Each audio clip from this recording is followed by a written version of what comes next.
A very healing experience for me. We did this trip, and then going back to Quezon, my son said it was like, he said it was like hallowed ground. I think he said he felt as he felt death in the air. It was his perception, of course.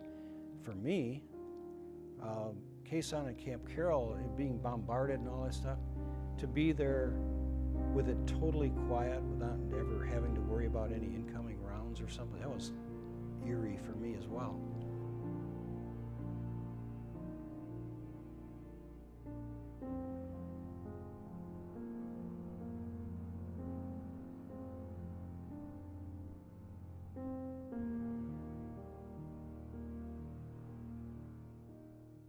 We grew up on the southwest side of town, which was predominantly Italian neighborhood. So we knew a lot of the neighbors on our street and throughout the whole neighborhood. I didn't like school at all. I didn't do well at school. However, I did excel in art, and I was in NDCC, which National Defense Cadet Corps, which is like ROTC. And I excelled in that. I was best drill cadet at Auburn High School 2 years in a row. With that, I decided to make the military career.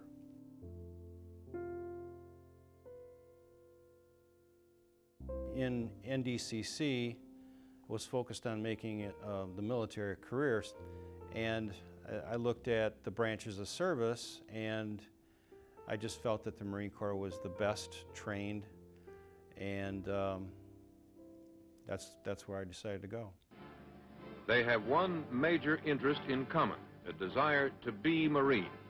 They will devote all their time to the business of becoming members of the most spirited fighting team on earth, the United States Marine Corps.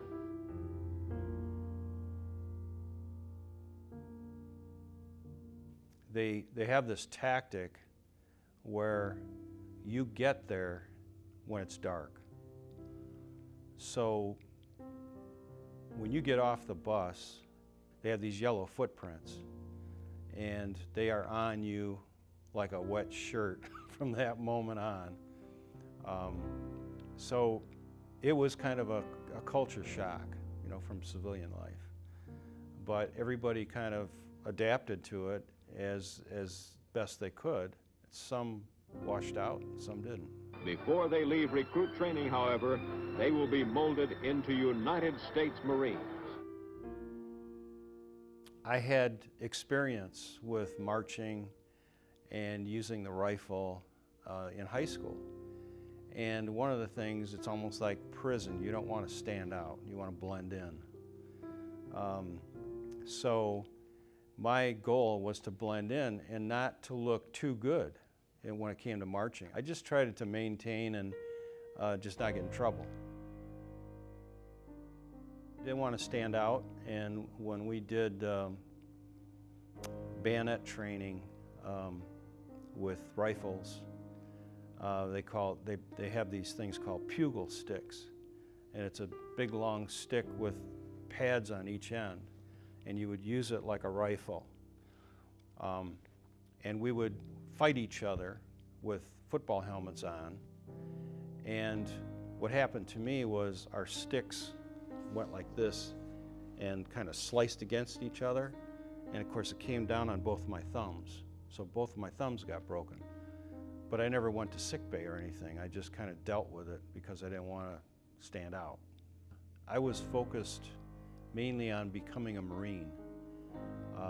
Unlike the other branches of service, you're really not a Marine until you pass boot camp, and then you get your uniform and you're called a Marine then. Until after boot camp, when we went to individual infantry training that all Marines go through. Training as a Marine, learning the ways of a rifleman, absorbing the tradition and the heritage, acquiring the fierce pride and stubborn drive that have always meant Marine.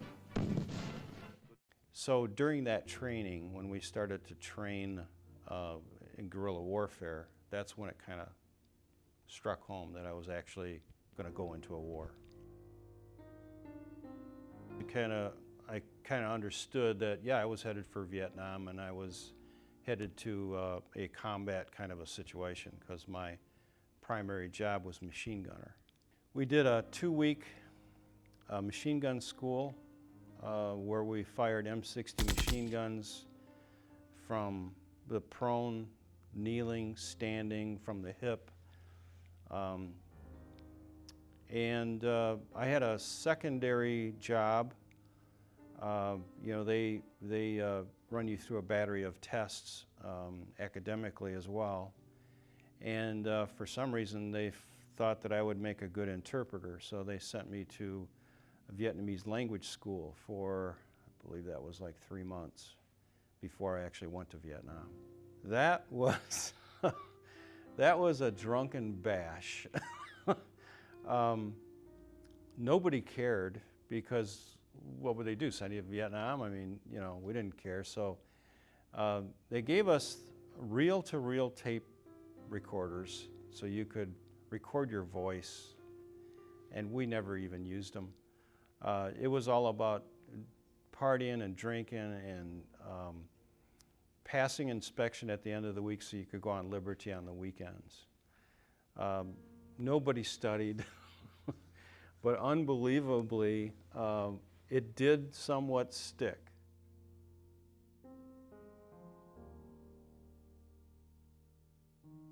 They sent us home for a couple of weeks on leave, and then I came back, and you basically, whenever you're moving, they assign you to like a transit barracks. So as guys come into the base, they go to this transit barracks, and you wait until you assemble enough men to make a company or whatever they're planning. So after leave, I came back to a transit barracks in California and just waited, I don't know, a couple weeks maybe. And then we flew out of California. I think it was out of LA. From there to Okinawa. One night, overnight in Okinawa, and then we flew to Da Nang on a Pan Am commercial jet. I arrived in Da Nang, which is a huge base, was a huge base, a lot of transit going on. Guys coming in, going home, guys going on R&R, coming back. First day is pretty, you know, you're really not with your unit yet, that kind of thing. Being processed, shots, malaria pills, getting your gear. So that I'd say that probably lasted a couple of days, just getting processed into the country and getting to where you had to go. They gave me an envelope, and it had a fraction written on the outside of the envelope, which I didn't know what it meant. It was 3/26. And later on I found out that that was 3rd Battalion, 26 Marines. So that was where I was assigned. And they were working out of a town called Phu Bai. In Phu Bai, I joined this, was Mike Company, and I went in as a machine gunner, and we worked one operation there, a few weeks out in the bush. We took some fire from a sniper. It was my first time in a combat situation, which I didn't realize at the time because I was new. But some Viet Cong fired a few shots at us. We all hit the deck, and within seconds, my platoon leader was up standing, walking around. I thought he's nuts. but I didn't know at the time, but they just hit and run. They took off. So that was my first experience with gunfire shooting at me.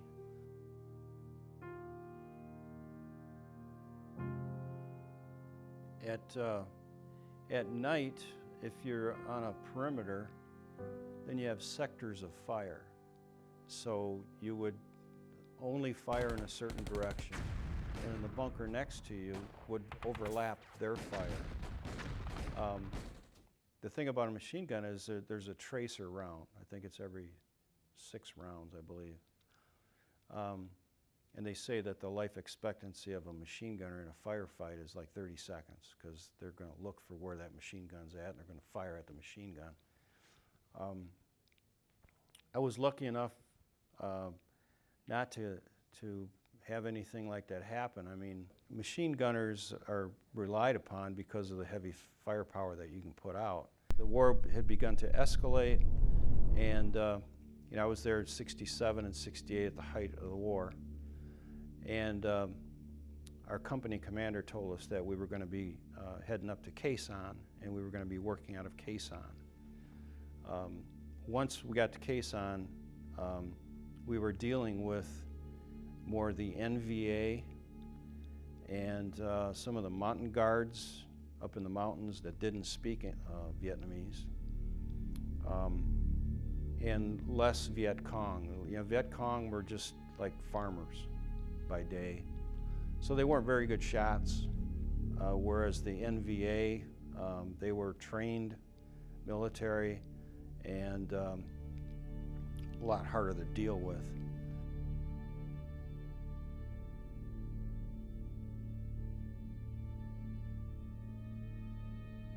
Overall, my experience in Nam was going on these search and destroy missions that lasted like a month. So we'd go out in the bush and we'd sweep through a valley or something like that. We'd go from village to village, looking for the enemy, looking for things like an abundance of rice or something in a village. So we knew then that the enemy was using that village as a spot to get food. You know, our orders were burn the village down. So you get all the people out, they become refugees, and they call it a Zippo raid. You take your Zippo lighter out and you start burning everything. The people, you felt sorry for them because, you know, they're being displaced. But at the same time, they were just after our food. They wanted our sea rations. And when we got into a populated area, you never knew who the enemy was. They could strap a grenade on a little girl and send that little girl into your circle of friends, and it'd blow up. We would sweep through during the day, and then we'd find some high ground in the evening. Everybody would dig a foxhole. You'd set up a perimeter, protect that area that you're at, and then at night we would send out ambushes.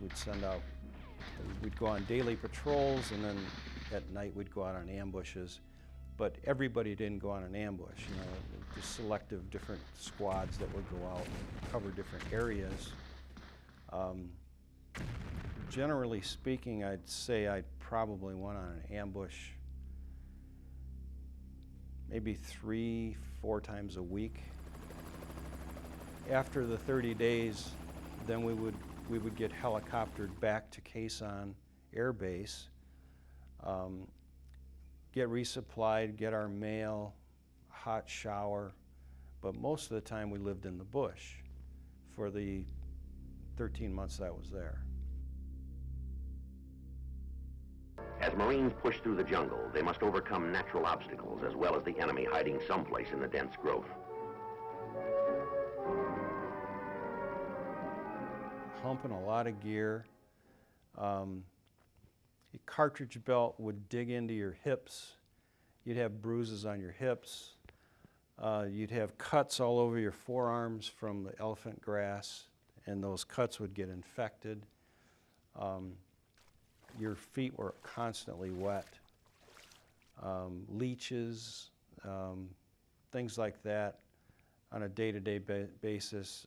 It got up to close to 120 degrees. So your utility jacket that you wore would get stiff with your sweat, the salt in your body. And you developed, you kind of become the earth, you know. You don't smell after a while. You get to that point like an animal. Because the enemy is out there, your sense of hearing, smell, sight all peak, especially at night. You get kind of like night vision. You can see a lot better at night. So your body, you begin to adapt to the environment. But you'd walk forever, and you'd never take any enemy fire. They'd know where you're at during the day. So they say, you know, we own the day, they own the night. And mosquitoes, I mean, you know, just, it was unbearable as far as that goes. But we had, you know, mosquito repellent and things like that. Of course, you put that on, and the enemy could smell you. So that's kind of what a day in the bush was like. Every now and then, you know, you take a break and have a cigarette, maybe try to write a letter. But that was pretty tough, because writing letters in the bush, how do you keep it dry? When the monsoon season starts, it's just impossible. Try to keep a cigarette lit, you know, when it's pouring down rain, and then you got a poncho on and stuff like that. So leisure time was cleaning weapons, making sure your weapon didn't get jammed, stuff like that.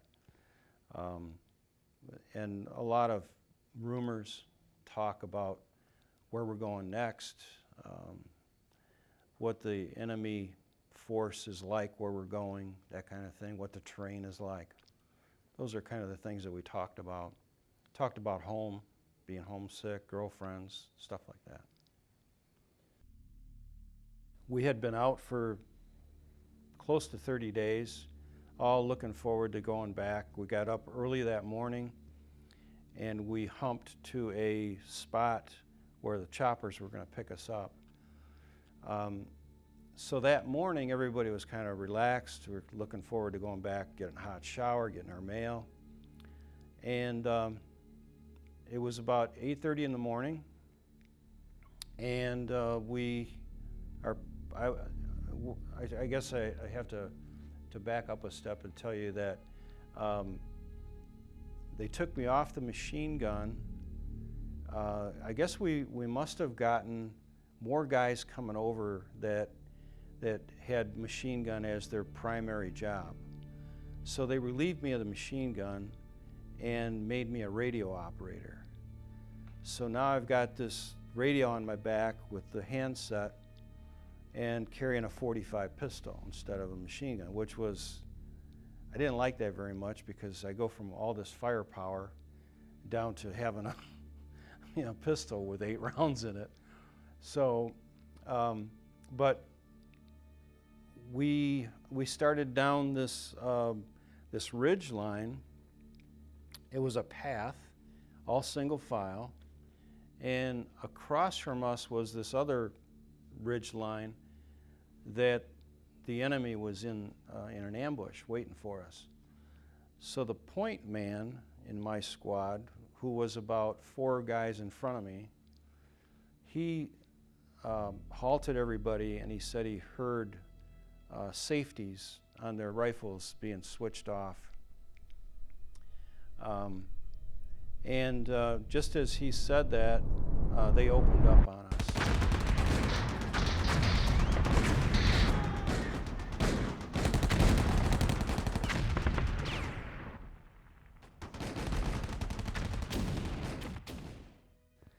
And they just went right up the trail. So we jumped off the side of the trail, And unfortunate for us, being the first squad, we got pinned down. So the guys behind us couldn't shoot without hitting us, and we were just taking all this fire. It was me and 2 other guys were the only 3 out of the first squad of 14 guys that lived.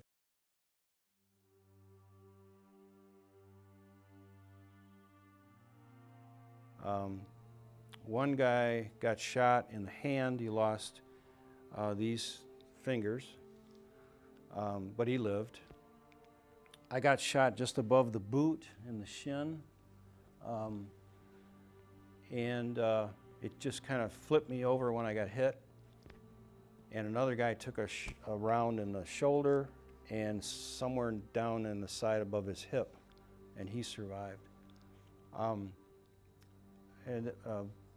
We called in choppers, so they came in and flanked, and I think they fired some rockets, and I think they might have hit some of our guys too from friendly fire. But I got a small, very small scrape across my forearm from a piece of shrapnel, and the shot in the leg, that one went down to the bone. It kind of grazed across, and it made a hole. You could see the bone, and it was about 2.5 inches or 3 inches in diameter. So they weren't able to close it. So they closed it to within a gap of about like so, and then put 3 stitches across it. And then they had to do a relaxing incision on the side to relax the skin again. And they had, after being wounded, they shipped me down south in country to a place called Chulai, where I was in a hospital there, kind of a field hospital. And they dressed it there, they cleaned it up, and that's where I recovered, but it got infected. And if you've ever had any kind of a wound in the lower extremity, as soon as you stand up, all that blood goes right down to that, and it hurt like heck. So having to get on crutches and go 3 steps down out of the hooch and walk down a dirt road to go to a head to take a crap was a nightmare. And then getting back into bed and all that stuff. So I was in the hospital like for 50 days, recovering from that. But when I was done, they sent me back to my unit again.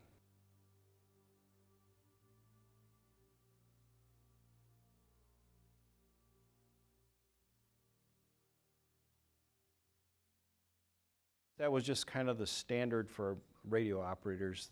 They weren't expected to really put out a lot of firepower. Their main thing was communication. And I really enjoyed that because I kind of knew what was going on. I could talk to the other squads, I could talk to the platoon leader. The choppers, I would call in choppers all the time for resupply and for medevacs on the AM band. And one time I had the opportunity to call in jets. We had spotted some gooks on a ridge line. We had snipers with us, and they spotted them sitting there eating rice and stuff. And they said, "You want to call in jets?" So I flipped to the FM band. So we asked them to drop a VT round, which is I think it's a 250-pound bomb that explodes up in the air. So it sends the shrapnel all down on troops in the open like. And then just for kicks, we had them come back and drop napalm on the ridgeline and just sprayed it all across it. Well, then the jets, they want to know how many kills they got. So they're asking me on the radio, and we're trying to figure out from the snipers with the scopes looking.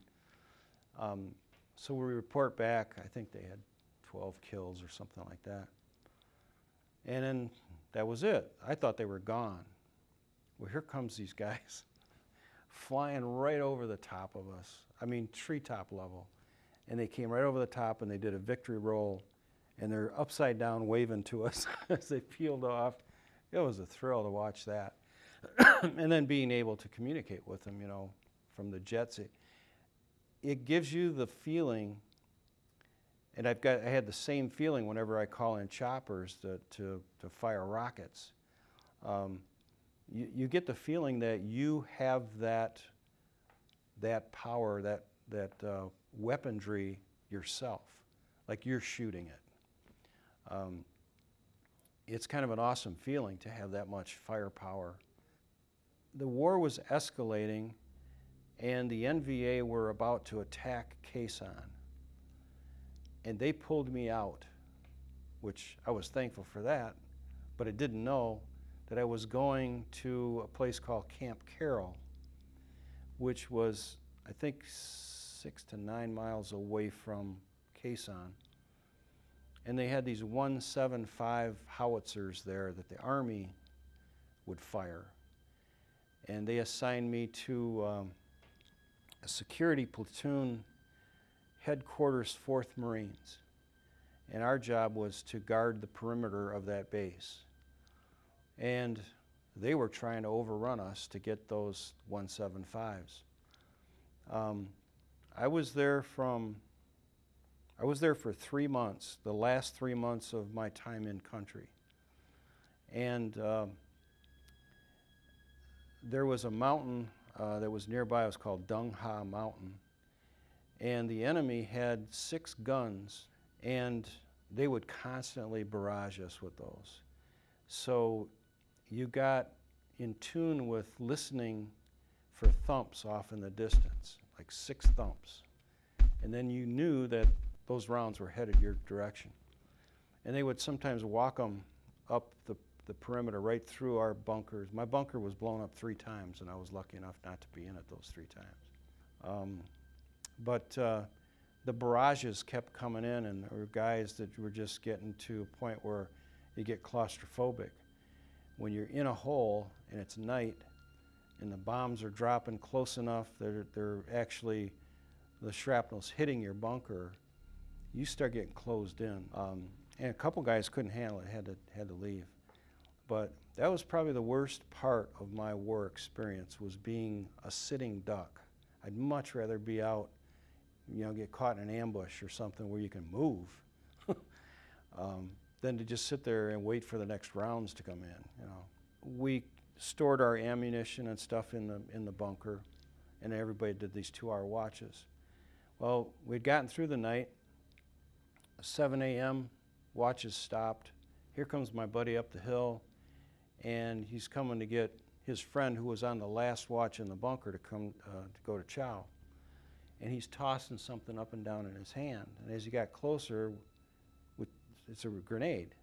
Well, it wasn't a frag grenade, it was like a smoke grenade. So he's tossing this up and down in his hand, and he pulls the pin, he throws it in the bunker, rolls it down we had like these steps dug in it, rolled down inside the bunker, and he was just joking, trying to smoke the other guy out. Well, what happened was it rolled up against a plastic sandbag full of machine gun ammo, claymore mines, and a few grenades, and it caught fire. And it blew. It killed the guy inside pretty much instantly. The corpsman tried to put a tube down his throat to get him to breathe, but I think he was gone. And the guy that threw the flare in there, the smoke grenade, he realized what he had done after it caught fire. So he ran in to get it, which was the worst thing he could have done, was drag it outside, and it would have blown outside and got a lot more guys. But he got halfway in, and it blew him right in half. And he went flying out. So he was pretty much dead instantly as well. Kind of a bad situation because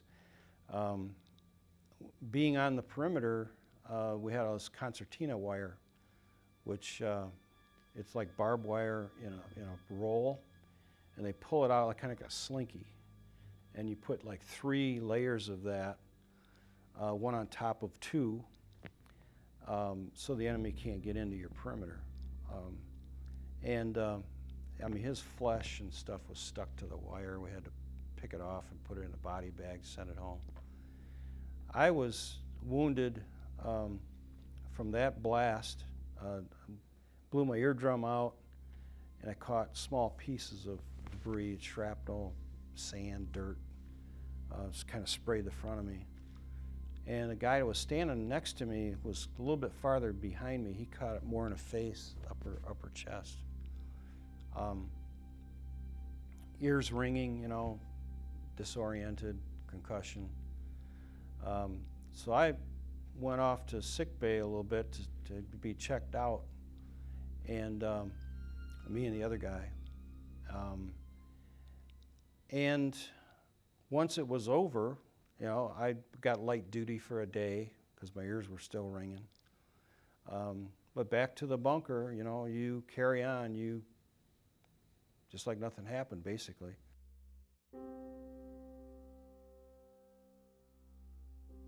I was at Camp Carroll. We were getting hit. So getting from my bunker to the chopper, hoping that the chopper wouldn't take any rounds, was stressful. I had to run to the chopper, get on that chopper and get out of range. But that's when it struck. Again, you know, your senses are all heightened. Your sense of hearing and all this. We were diving for holes for our life 48 hours before that. And for 2 weeks, I slept on the floor in front of the front door of my house, my mom and dad's house, because I didn't feel safe going upstairs to the second floor to sleep in a bed. And I was used to sleeping on the ground, you know. I just couldn't. It just started every sound. I mean, my mom dropped a box on the kitchen floor. It sounded just like incoming. Dove for the ground. I was sitting on the couch, dove for the ground. Just instinct, you know. So no decompression at all. Just plucked from the jungle.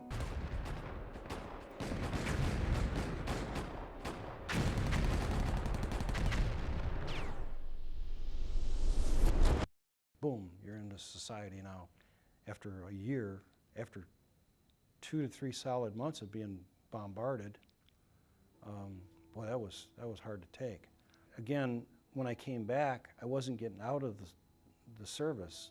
I was doing 30 days home for liberty, or leave, and then back. So those 30 days, a couple of weeks, I was sleeping on the floor. My mom couldn't figure out what the heck was going on. Hanging with my friends. They were all kind of interested to hear the stories and stuff, but I wasn't willing to share any of that stuff. I felt like I was 19. I felt like I was 40. So all of my friends seemed very immature. So I just felt like I was not one of them anymore. I was different, you know.